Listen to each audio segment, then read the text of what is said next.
Merci de nous rejoindre ou merci de nous retrouver sur les antennes de RTI 1 dans C'est Midi. Eh bien, nous sommes toujours en compagnie de notre invité qui fabrique des entrepreneurs agricoles avec son système araignée. Et voilà, elle a été très futée, très intelligente. Elle a préféré commencer par les femmes pour lutter efficacement comme l'immigration clandestine. Et voilà, les jeunes sont maintenant, qui regardaient de loin, sont intéressés. Alors là, c'est là qu'on s'est laissé. Donc aujourd'hui, nous avons pu former l'araignée en quelque sorte, puisque la tête de l'araignée, c'est l'ONG Immigrer Autrement. Et alors, ce qui est intéressant avec les jeunes, il faut dire qu'il y a dans ce groupe de jeunes-là des mécaniciens, des menuisiers, ceux du secteur tertiaire, c'est ça.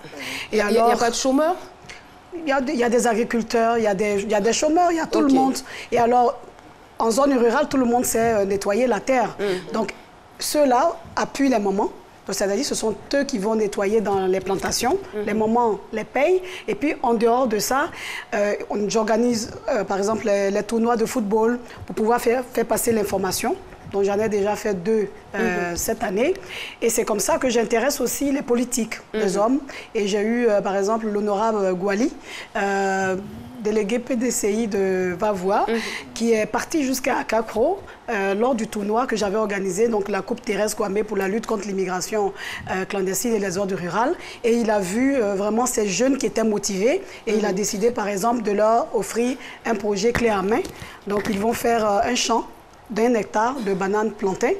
Est-ce que parmi ces jeunes, il y en avait qui étaient tentés par l'aventure? Oui, mais parce qu'ils ne sont pas informés. Tous sont tentés. Hein? Donc, même quand je viens, il y a beaucoup qui m'approchent. Est-ce que tu ne peux pas me faire partie? Je vais devenir ton boy. Est-ce que tu ne veux pas... Je dis... Ce n'est pas facile de te soulever comme ça pour t'envoyer en Europe pour que tu sois mon boy. Reste ici, on va faire de l'agriculture et on va s'en sortir. Et quand tu seras bien constitué et que tu seras un opérateur économique, parce que tu peux être agriculteur et être opérateur économique, tu verras que tu auras tous tes papiers réunis. Je vais même t'inviter pour que tu viennes au salon de l'agriculture en France. Alors, on va vérifier si ce que vous dites est vrai. Elle aura la charge d'infirmer ou de confirmer. On a une jeune dame qui est avec nous, Prudence Ditimi, c'est bien cela? Je ne vais pas écorcher le nom. Levez-vous, s'il vous plaît. Oui, alors, vous faites partie donc de ce système araignée. Vous pouvez vous tenir debout, s'il vous plaît, pour qu'on vous voit bien. Dites-nous ce qui a changé dans votre vie. Déjà, qu'est-ce que vous faisiez auparavant et qu'est-ce qui a changé dans votre vie depuis que vous avez opté pour ce système? D'accord. Alors, beaucoup de choses. Beaucoup de choses. Je suis partie de rien du tout. J'avais ma petite formation en esthétique. Voilà, donc c'était une vie normale de jeune fille d'Abidjan. Et un matin, l'homme avec lequel je vis m'a dit, écoute, on abandonne tout, on rentre au village. On laisse tout tomber, on rentre au village, allons à la terre. Et nous avons commencé avec de petits... Je suis sûre que vous ne l'avez pas accepté aussi facilement. C'était un peu difficile, mais après... Il connaissait un peu ma passion pour la terre. Ok. Oui. Ça a toujours été mon truc. Alors, on s'est retrouvés au village, on a commencé sur de petites parcelles, et puis on a vu ce que ça donnait. On a commencé à ne même plus regarder vers la route d'Abidjan. Au départ, je venais chaque week-end.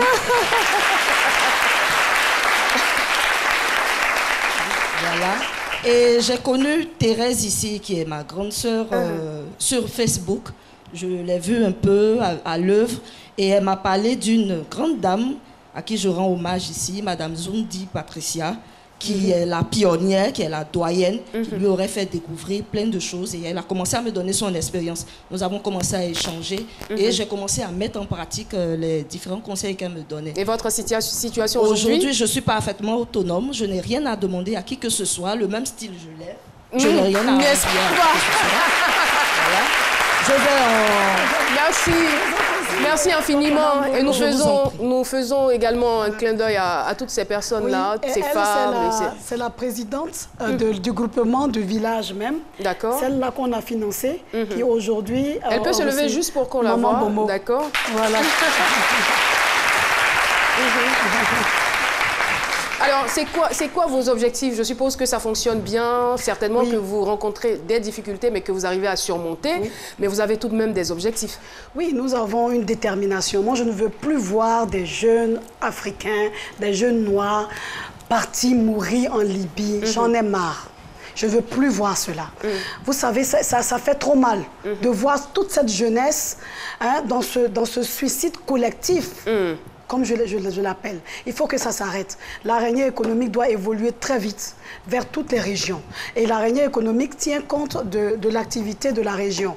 Donc aujourd'hui, c'est dans le Moronou, c'est l'agriculture. Mais quand cette araignée économique sera dans le nord, ça sera avec l'artisanat ou l'élevage. Il faut mettre tous les jeunes au travail. Je demande à genoux le gouvernement ivoirien. Je demande personnellement au président Alassane Ouattara de venir nous soutenir financièrement pour qu'on fasse évoluer cette araignée économique. Déjà, vous vous débrouillez bien. Partout. Hein? Enfin... oui,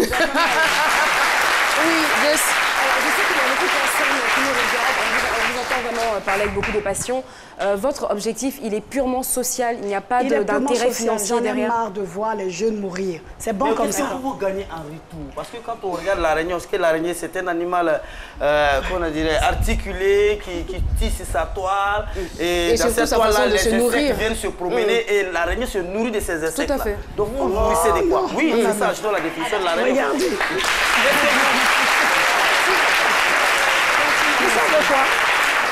Vous savez quoi? Beaucoup de personnes qui me fréquentent souvent pensent que je suis une personne illuminée. Moi, par exemple, vivre dans une maison avec plusieurs étages, ça ne me dit rien. Est-ce que vous savez que ma résidence actuellement, c'est un orphelinat? La résidence où je veux habiter, je voudrais habiter dans un orphelinat. Et aujourd'hui, cet orphelinat-là, j'ai déjà acheté les terrains. Et c'est au village qu'on va construire cet orphelinat-là avec un institut des jeunes filles à l'intérieur. Parce que tout simplement, je vois des jeunes filles qui viennent se faire enceinter. Elles ont 12 ans, 13 ans dans les villages avec des bébés. J'en ai marre. J'ai besoin, en tant qu'être humain, aujourd'hui j'ai la quarantaine. Franchement, si je dois vivre encore longtemps, à tout casser, peut-être, si Dieu me donne beaucoup, 30 ans. Est-ce que je vais mourir et partir avec tous ces biens? Est-ce que je vais partir avec ces véhicules? Je ne vais pas aller avec ça. Merci. Mais si je fais un orphelinat, je laisse Madame un Lobé, merci beaucoup. Merci infiniment pour ce témoignage. En tout cas, il est plein d'enseignements, il est plein de leçons. Voilà, on retient beaucoup de choses. Vous mettez les jeunes au travail, vous croyez en l'avenir et vous luttez efficacement contre l'immigration clandestine et que sais-je encore. Sur ce, mesdames et messieurs, je vais vous demander d'applaudir très fort parce que nous recevons à présent le sage Cassie.